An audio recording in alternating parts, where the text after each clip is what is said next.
Welcome to Afternoon Light, the podcast of the Robert Menzies Institute, hosted by Georgina Downer.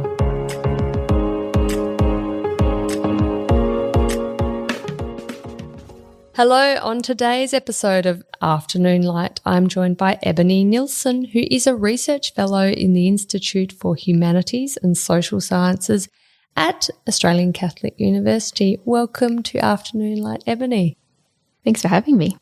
It's a pleasure, and today we are talking about the story of Vladimir Mischenko. And apologies to the Russians out there. I've probably not done a great job pronouncing that, but he did change his name to Bill Marshall. He did. And this is a story that is related to the Petrov affair, although we're not going to talk about the specifics of the Petrov affair particularly. But it is worth noting, isn't it, that today, the day we're recording, which is the 3rd of April, is the anniversary of Petrov's defection, the 59th anniversary. So 59th? Yes. 69th. 69th. Whoops. Yes.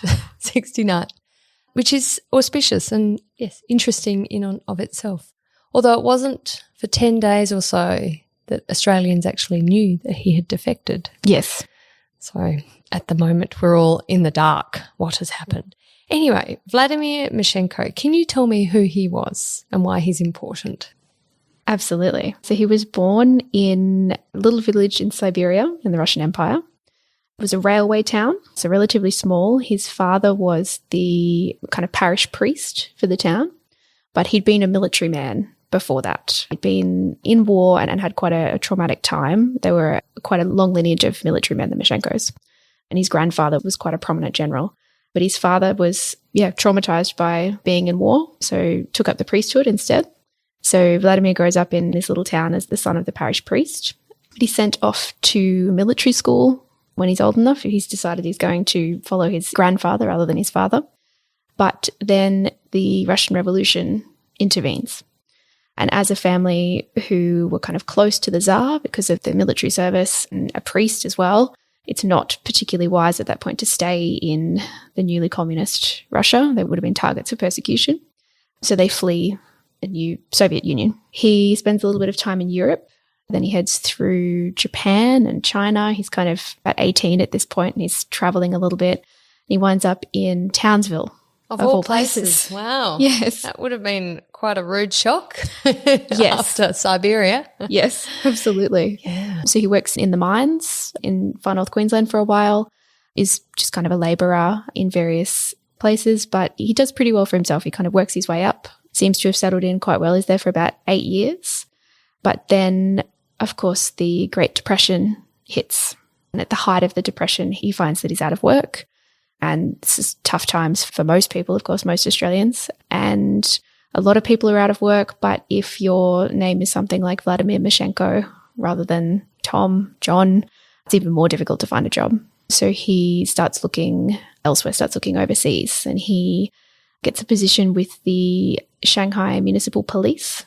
And so he leaves for China in 1933. How extraordinary. I mean, were they recruiting actively in Australia, the Shanghai Municipal Police, for anyone to come and assist or? Not that I know of. So Shanghai at this point is a treaty port. So it's been kind of divided up into these international concessions by different powers. And the British are pretty dominant in the international concession and dominant in this police force. So there's certainly that kind of imperial connection between Britain and Australia. But so far as I know, there weren't no actively recruiting in Townsville, to my knowledge. So he's in Shanghai from 1933. How is he then getting involved in what he becomes well known for, to the extent he is well known, which is not very well known? How does he get involved with the spy industry, with espionage?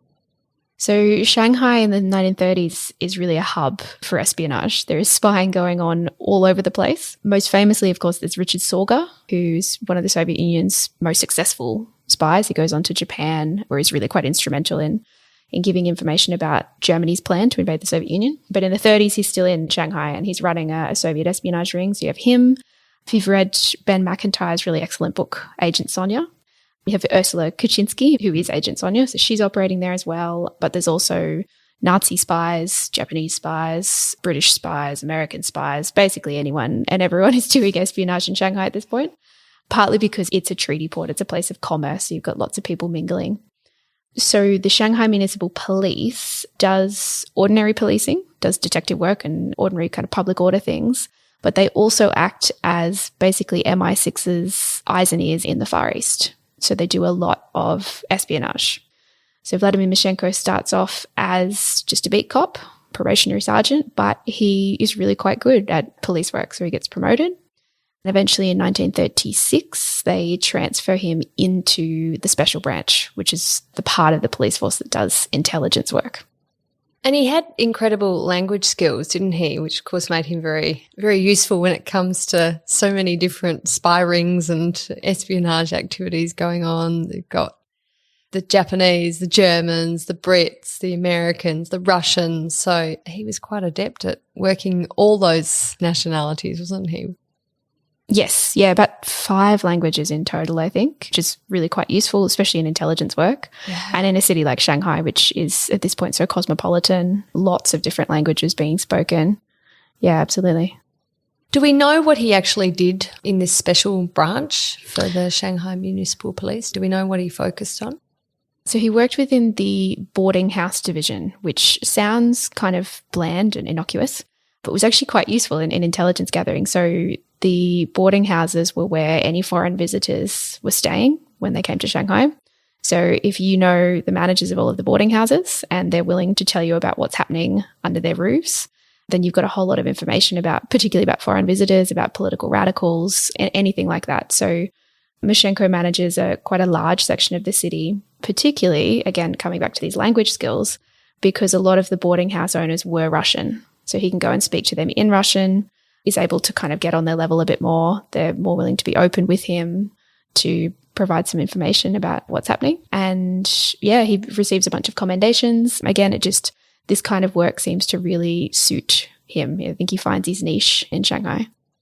Do you get a sense then that in terms of loyalties, that he's on the side of the British or Australians, or is he a Russian through and through, but obviously pre-Soviet Russian?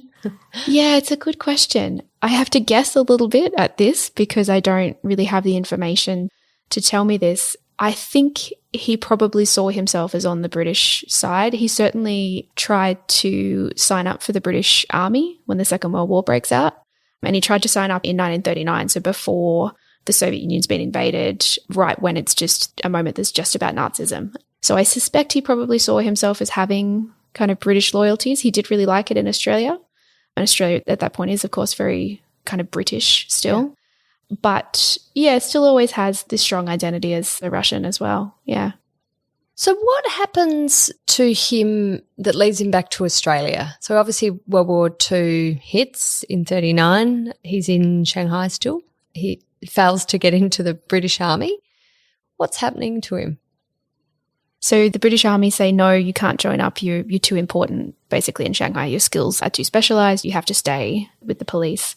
And he, unfortunately for him and for his wife and his young son at this point, had taken up naturalisation while he was in Australia. So he'd taken up Australian papers, which were at this point British papers. Sure. And the Japanese occupy Shanghai as they sweep down through China and start taking territory. And they start rounding up anyone who is British and interning them. So he actually would have been better off at this point if he had have still been technically a Russian or a stateless Russian, because they weren't interned, but because he has these British papers, he's put into an internment camp, as is his wife and his 5-year-old son, but they're put in separate camps. For much of the war, they're on opposite sides of the country. And as I'm sure you can imagine, the camps are quite traumatic. Vladimir is really quite instrumental in his camp because he's interned alongside the British and US Army personnel and intelligence personnel, and none of them speak Japanese, but he does. So he acts as the interpreter for all of the people in his camp. His wife, Vera, had, I think, a particularly bad time in the camp and goes on to have kind of ongoing psychiatric issues as a result. And, of course, his 5-year-old son is kind of growing up in this camp environment, which is really tough. So it takes them a while to kind of get back on their feet after the war ends. But at this point, the Chinese Communist Revolution is starting.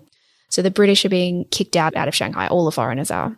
So there is no more municipal police force to be a part of. So the war ends. They've had all of their property confiscated. They've got not much money. There's no more police force, so they really don't have an option but to leave. So initially they go to Hong Kong, which is still a British territory at this point, and he gets another job in the police force. So he does that for a little while and they kind of get back on their feet. They're all malnourished after the camp, so it takes them a year or so to kind of be back to full health and normal life. His contract ends in Hong Kong, and that's when they decide that they're going to come back to Australia, where Vera and his small son had not been before, but Vladimir had enjoyed so much. So they had met when he was in Shanghai? Yes. I see. I think they may have known each other earlier than that. It might have been a bit of a reunion. The family seemed, there's a rumour about that basically. But yes, she had not been to Australia before. Okay. So they find themselves back in Australia. Well, at least he's back in Australia. Do they go to Queensland or where do they end up? No, straight to Sydney. Straight to this Sydney. time. Yep. So Sydney is interesting. So this is the late 40s now, post-World War II, and Sydney has a reasonable Russian community, doesn't it? Can you tell me about that? Yes. So there'd been Russians in Australia for quite some time. There's a wave of migration after the revolution, people fleeing that.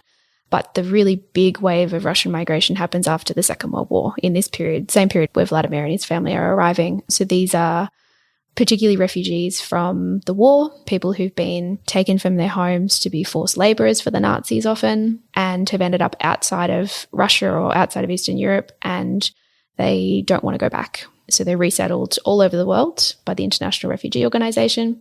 And Australia takes a really quite significant number of these refugees as part of this operation to kind of populate Australia. So the government looks at the birth rate and decides it's not high enough. There's still fear about invasion after the war. We need to get the population up, so we'll take some migrants as well as trying to push the birth rate up. And what were these Russians in Sydney and elsewhere, what were they like in terms of their sympathies to their homeland? So the vast majority of them are what we call white Russians. Yeah. So anti-communist. They're living outside of Russia because they don't like the Soviet government or they feel that it's not a place that they can live comfortably. But there are a small number who are still kind of sympathetic. And they range from people who are really quite pro-communist to people who just kind of love their homeland and aren't necessarily, they think that maybe the Soviets have a few things right. They like the education and the healthcare and that kind of thing. So in places like George Street in Sydney. And this is in the CBD in Sydney. Yeah, right near Central Station. Yeah. We get this funny situation where there are two Russian clubs, one on either side of the street, just about opposite each other. One is pro-communist and one is anti-communist. Right. And as you can imagine, in the early 50s, that could be quite tense. Yep, I can imagine. Yeah. And so what does Vladimir Mischenko graduate? I guess what's he attracted to? Is it the pro-communist or the anti-communist? I mean, probably pretty obvious. Yes, he certainly wasn't keen on communism. Yeah. When he comes back to Australia, he decides that he'll head towards the same kind of work that he had in Shanghai. So he maybe joins New South Wales Police Special Branch. I can't totally nail down that detail, but that would make sense as a way that he then graduated into the brand new security organisation that's just been established in 1948, ASIO. So he's using his credentials, I presume, from the Shanghai Municipal Police, and one assumes he might have had some references from them that would have given him entree into New South Wales Police and then into the brand new ASIO. Yes. Yeah, absolutely. Because it's quite a big leap of faith for ASIO to be employing this person who's just turned up. In 1947, I think he came back to Australia to employ him as one of their officers. But he changes his name around this time, doesn't he? Yes, he does. He's no longer Vladimir. Yes. Yeah. So the fact that ASIO had hired a Russian who'd been in the country for under 18 months had always been the most puzzling part of this story to me until I figured out the Shanghai history. Right. And then it started to make more sense because he has exactly the right kind of CV for what they're looking for. Did you ever find any evidence of individuals who'd vouched for him? No, because that would all be classified. Right. But he had some reference letters that were written when he was trying to get compensation out of the kind of Japanese internment situation. He was trying to get compensation and a bunch of people wrote him letters, very, very glowing recommendation letters from the Shanghai Council. So it certainly seems that he was well regarded and I imagine similar letters were part of his route into ASIO, definitely. Yeah. Did he get the compensation? To my knowledge, no. Oh. So he ends up in this really awful situation where he is not quite British, but the Australians are saying, well, he was working for the British. So effectively, the British should be the ones helping to get him compensated, and the British members of the police force are compensated. But yeah, Bill Marshall, as he is by the time he's fighting for this, kind of falls between the gaps of the two governments. And as far as I can tell, the file just kind of ends. But as far as I can tell, he never got compensated. Was it very common for Russian immigrants, I guess immigrants more generally, to change their names so dramatically like that? Yes. In the 40s, 50s? A lot of people just anglicised names to make them easier. Yeah. Marshall, I think, is a slightly different case because he really does change his name quite dramatically. Yeah, Vladimir does not, is it a translation of William? Can be, yes. Can be, yeah. Okay. Yeah. And Mischenko to Marshall. Yes, yeah. So he told the family that they were changing their names because of his experience in the 30s. So because he has come and then left and is coming back, he has this experience and thinks, no, as soon as they get here, basically they change their names. He thinks this is going to be a heap easier for us if we've changed our names to something which fits in more. So they changed their names by default almost immediately, and they picked Marshall, according to the family stories, because of the kind of military connotations of it, because of his family's history. Interesting. And how's his accent then? If you met him, does he amend his accent a bit so he sounds more Australian or British, or is he Bill Marshall but with a heavy Russian accent? I mean, I think he must have still had something of an accent. I would imagine it was a slightly blended one, having lived in so many cosmopolitan areas. Shanghai particularly, obviously, and had spent quite a bit of time in Australia, but certainly he has to have had a bit of an accent. He wouldn't have sounded like the other men at ASIO, that's for sure. No. And this, of course, was a time when population of Australia was over 90% Australian born. So we were really, really, really very white Australians. So you're going to stand out. If Absolutely, you're one of the less than 10% of people who is not Australian born, and not just not Australian born, you're not British born. Yeah. So how does he go at ASIO in the late 40s, early 50s? I mean, ASIO's new, so ASIO's working it out anyway, how it operates. Yes, absolutely. And they're very much a fledgling operation at this point. Yeah. So their main reason for even existing at this point is to track down the source of document leaks into Soviet hands. So documents have been going from parts of the government to the Soviets, and they're trying to figure out who it is that's doing this espionage. So, of course, that necessitates quite a bit of surveillance of Russians and surveillance where they're not speaking English. And ASIO's kind of early honor role is very Anglo-Australian. They didn't have very many people who spoke Russian. So they've got these tapes upon tapes upon tapes of telephone tap material and of material from bugs, from electronic listening devices. And they need it translated. So this is when they go looking for someone who can do that work for them, and they find Bill Marshall. Wow. So he really takes to this work, as he's taken to his previous work, pretty well, doesn't he? I mean, he's really, obviously he's translating, which is incredibly useful, but he's also out in the field trying to turn Soviet agents and Soviet embassy officials and the like, isn't he? Yeah, so he starts off translating full-time and then obviously graduates at some point into field work. So he has the first go at trying to trigger a Soviet defection. So in 1952, he boards a ship that's bound back to Russia, back to Soviet Russia, to try and get close to one of the guys from the Soviet embassy who's going home. So ASIO think that maybe this guy could be convinced to stay, to defect. And Bill Marshall's the one who's sent to see if he is maybe amenable. So they hang out on the ship as it goes from Adelaide to over to Fremantle. They play chess, which is a very, very Russian pastime. They drink, and this is all ASIO's footing the bill. They talk about their families. Bill talks about how he has family in Russia, but how good it is living in Australia. And they don't get anywhere. He figures out pretty quickly that this guy isn't going to stay. He definitely wants to go home. But it's a really important moment because they had to pull together the operation at pretty short notice and had to set up all of the things which they would need 2 years later when Petrov does decide to defect. So it's their first go at setting up a safe house in case he says, yes, okay, I'll stay. Getting other agents in place around him so that they can protect him if he decides, yes, I'm going to switch sides. So although it didn't come off, it was a really important thing for ASIO to try. So this was a failed attempt, but obviously an important, as you say, dry run. The Russian Social Club on George Street, which is sort of where all the communists hang out, is obviously a pretty good hunting ground for Bill Marshall, formerly known as Vladimir Mischenko, and other field officers of the newly formed ASIO. So what's his engagement like on a daily basis? Are you able to get a read on that through the files as much as you can, given a lot of them will be classified? Was he there drinking every night, engaging with the patrons? Was he building reputation just as a nice Russian migrant? Straightforward. So the very short answer is that all of the files are classified. Right. So ASIO doesn't release anything on its officers. Yeah. So most of the information we have on Marshall's career at ASIO comes from the official histories which have been written, because the official historians were given access to all of this classified so this material. David Horner's book particularly, on, yeah, because he does the volume on the early 50s. Yeah.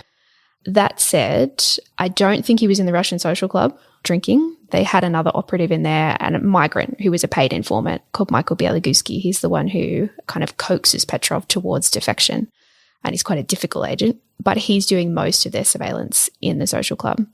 Whether Marshall would have been hanging out across the road trying to get information from the White Russians, it's possible. I would have thought it would have been a bit too complicated for him to associate with other Russians too closely because of his work.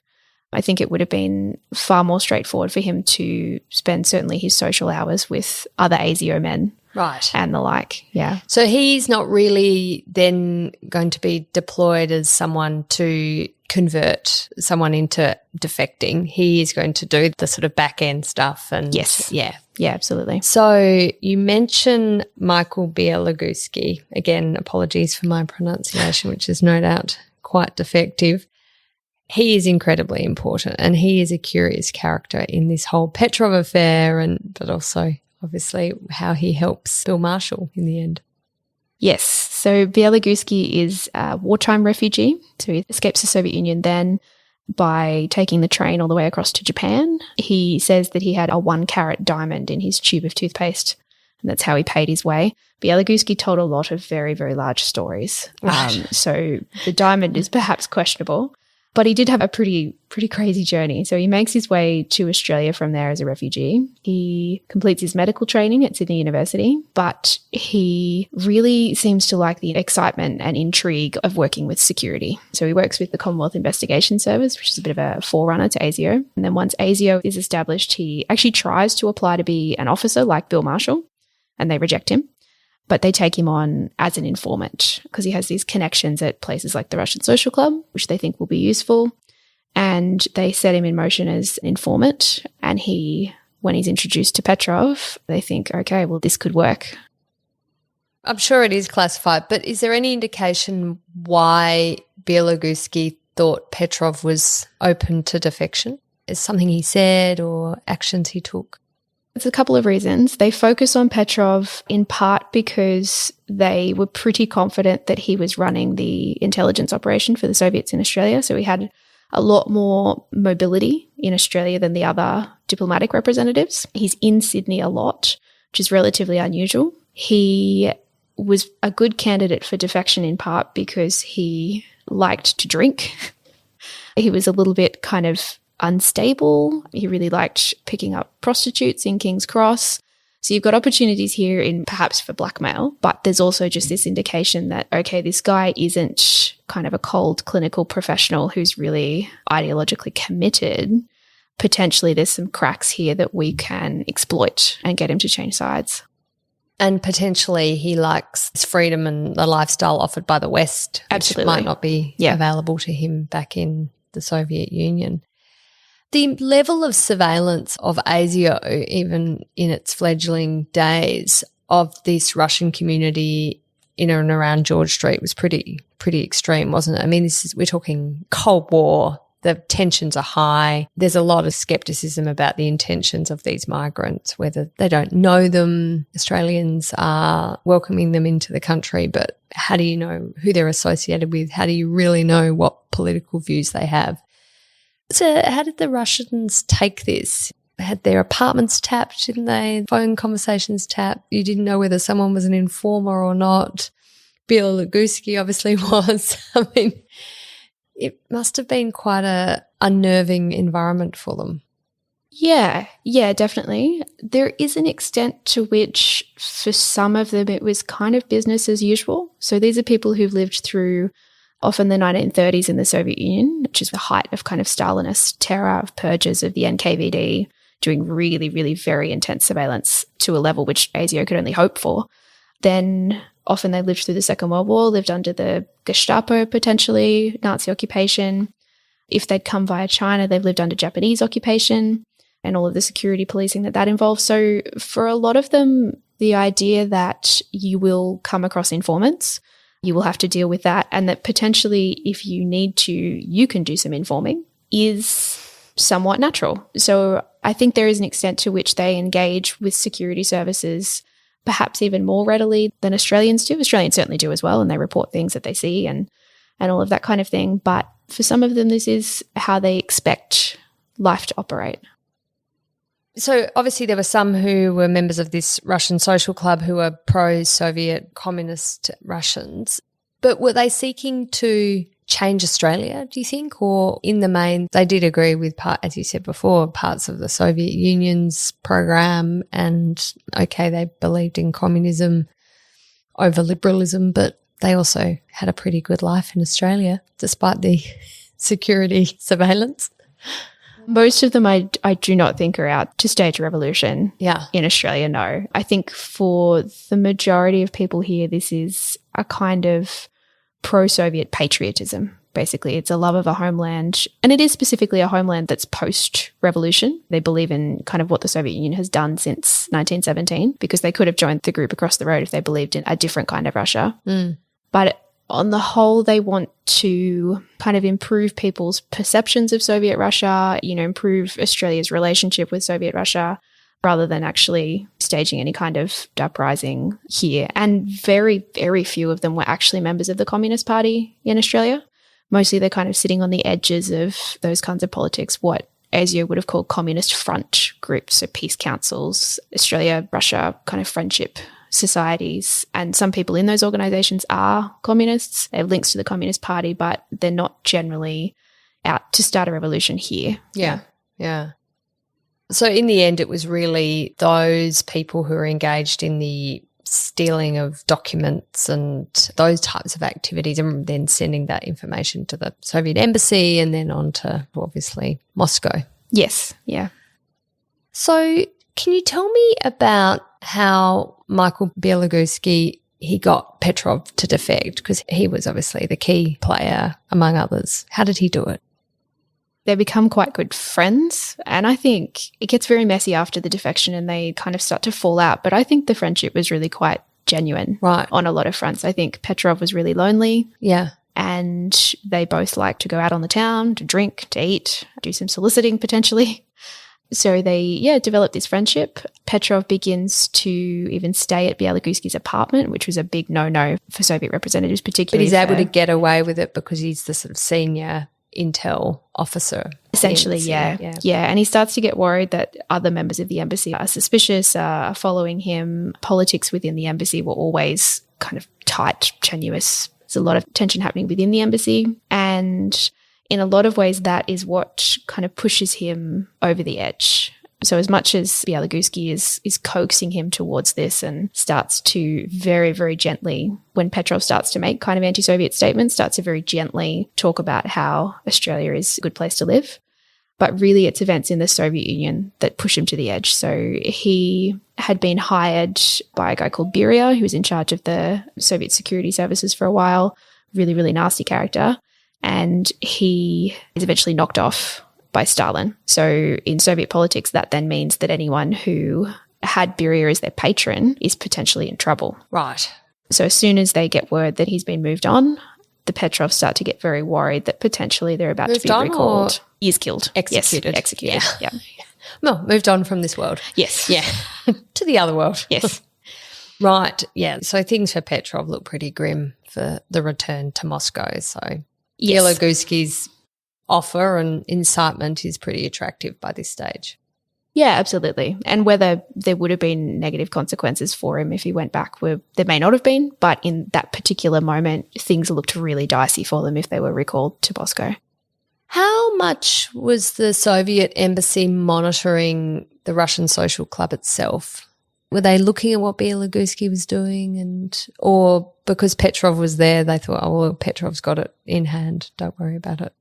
So they're not really monitoring the social club. They do hang out there quite a bit. So it's not just Petrov. There's others from the embassy who also hang out there. They are trying to develop assets within the other side of the community. So they're more interested in keeping an eye on the White Russians, on what they're saying, and getting informants and agents in that community who can kind of subvert and sabotage those anti-Soviet efforts.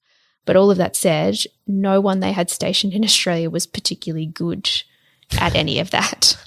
And they really don't make any inroads. They didn't send the A-team to Canberra, is what you're saying. Yeah, I mean, like Petrov himself was a desk officer, basically. He's very, very good at that side of intelligence work, not so good at the forming relationships, particularly because a bunch of these guys don't have very good English. They're being required to go out in the community and make friends, and they're not necessarily that good at that. So in Petrov's case, I think it was a case of the wrong guy for the job. Yeah, okay. So 69 years ago today, Petrov defects, and this is when Bill Marshall comes into play, isn't it, in a big way. So what did he do?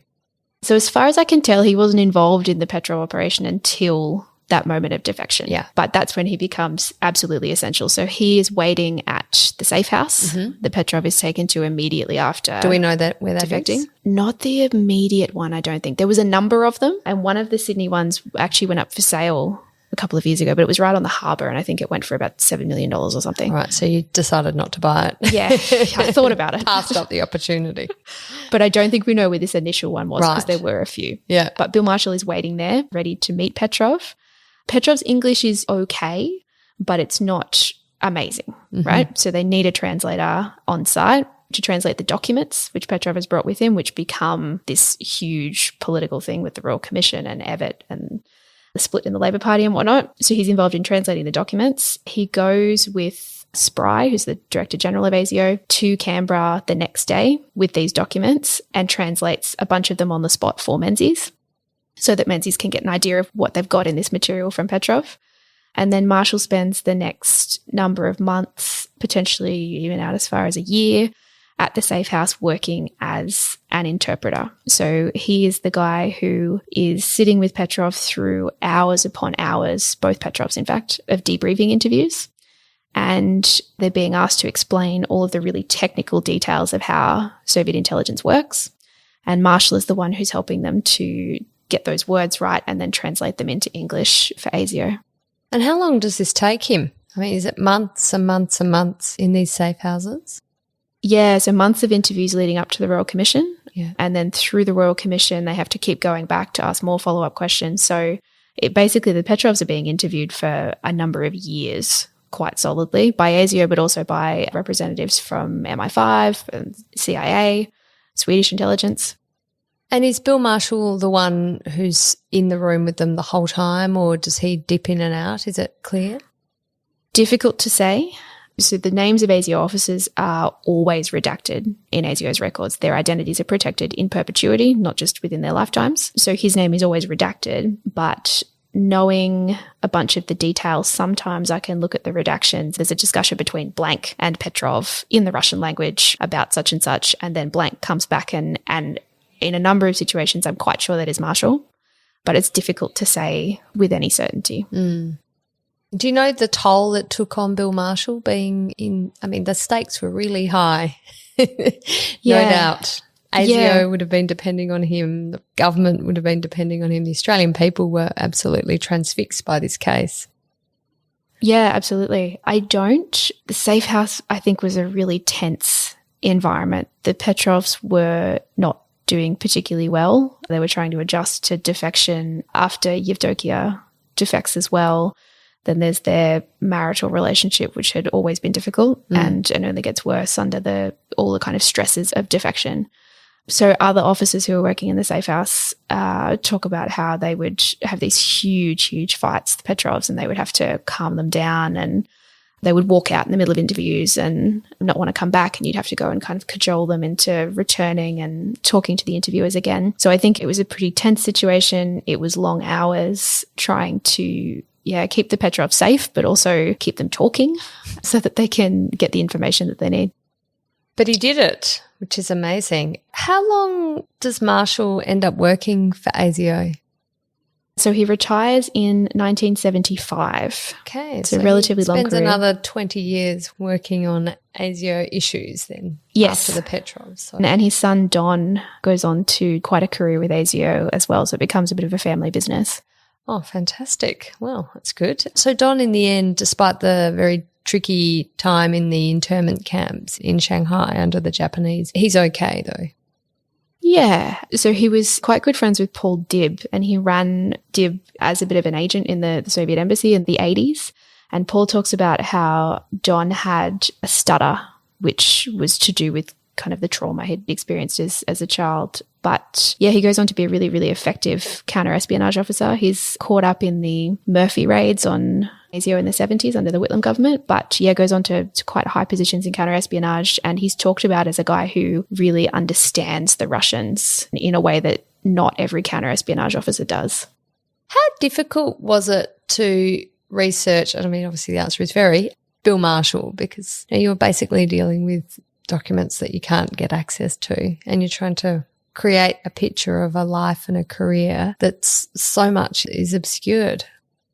Yeah, so it's quite difficult to research spies. It can also be quite difficult to research migrants because things get lost as they move. And in this case, you kind of have the double whammy of both of those things. So the short answer is quite difficult. I thankfully figured out the Shanghai connection right before I was about to go to the US for a research trip. And the Shanghai Municipal Police Archive, what's left of it, is in the US, in Washington, D.C. Oh. So I was able to look through those records. Obviously, anything on the ASIO side is quite difficult to get information on. But I think the best example is probably I was looking into the Mischenko's military history in Russia prior to the revolution and really wasn't getting anywhere. It's obviously near on impossible to do archival research in Russia at the moment. So I'd got to the point of digging around like Russian military forums, because there's lots of kind of hobby historians in military history here and in Russia, which took me to some pretty sketchy corners of the Russian internet. I was getting pop-up ads for conscription, and that all freaked me out quite a bit. And I wasn't really getting anywhere. So I think I'd found a good candidate for potentially the guy who was his grandfather, but I wasn't sure. Mischenko is quite a common name in certain areas of Russia. Among Cossacks, it's almost like Smith. Right. Which makes it quite difficult. Yes. And Vladimir is equally an extremely common first name. Yeah, exactly. Yeah. So it was I'd kind of had an idea of who this guy might have been, but it was all very sketchy. And then about 2 weeks ago, Marshall's granddaughter went through a bunch of things in her spare room for me and found Bill's grandfather's service records from the 1860s. Wow. So this guy Bill Marshall has escaped the Russian Revolution, the Depression, internment in Shanghai where all of their property is taken, escapes the Communist Revolution in China, comes to Australia. He lost all of his property, but he managed to hold on to his grandfather's service records. And I haven't even had a chance to really go through and translate them yet. But I think the reason I'm telling you this is that there's a whole lot of luck involved in finding these fragments. Yeah. And when people are cleaning out a drawer, what do they keep and what do they just go, oh, well, that looks exactly sort of old and dusty and I don't really know what it says. So chuck. Yeah. Wow. Oh, you must have thought all your Christmases had come at once. Oh, I think I squealed, yes. Oh, well, so this story is not yet complete in a way. You've still got more to uncover. So I wanted to finish our discussion by coming back to Michael Bielogusky because he ends up actually approaching Robert Menzies, doesn't he, in 1955, so after the Petrov defection. And he thinks of himself, I think you describe him as like a Bond-like figure. I think he fancies that he might be the next 007 and wanting to get into ASIS, which of course at that stage was not outwardly recognised as an Australian intelligence agency, but it did exist back in 1955. So he wants to be posted overseas to be as an Australian James Bond, an international man of mystery and spy. But that doesn't seem to go so well for him, does it? Yes, correct. Bielogusky has a bit of a tough time of it after the defection, actually. So his cover is blown, the Royal Commission. They call him as a witness, which he'd wanted the whole time. He writes in his diary just about obsessively about this idea of becoming Australia's most famous spy. So he's quite pleased when he is called, and he gives testimony which was quite important to ASIO's case at the commission. But after that, things start to drop off for him. He's no longer useful to ASIO because everyone knows who he is. Yeah. He writes this tell-all memoir, which had been part of his plan all along to basically make big bucks. He tries to sell film rights in the US, and the story kind of just fades and people aren't interested anymore, which is when, as you said, he approaches Menzies asking for this role as an international spy. And he'd been so difficult all the way through and was not a trained intelligence officer that there was really no chance of that. So he ends up going to the UK, where he practices as a doctor again. He couldn't work as a doctor here because no one wanted to come near him because he was kind of known as a man of treachery and espionage. Yeah. But I think he gets a bit of a fresh start in the UK and lives out the rest of his life there. Oh, okay. I mean, it is amazing to reflect on the fact that Bill Marshall, who would have gone through physically significant deprivation, he makes it to the age of 92. Yeah. And he only dies in 1996 in Sydney. I mean, that's quite incredible. Yeah. This was obviously an incredible man, and if he could have told his story, what a story it is. And we're very grateful that you've been able to uncover some of it, and long may that continue. Let's hope you can keep uncovering more and more interesting bits and pieces. Well, thank you so much, Ebony, for joining me today to talk about Bill Marshall and his involvement in the Petrov affair. Such an important period in Australia's history, both politically, internationally, and really the ramifications of that still, you feel, to this day throughout the way our intelligence services engage with the community, and deep-seated tensions between intel and politics and other aspects of our life. So been great to have you on Afternoon Light. Thank you.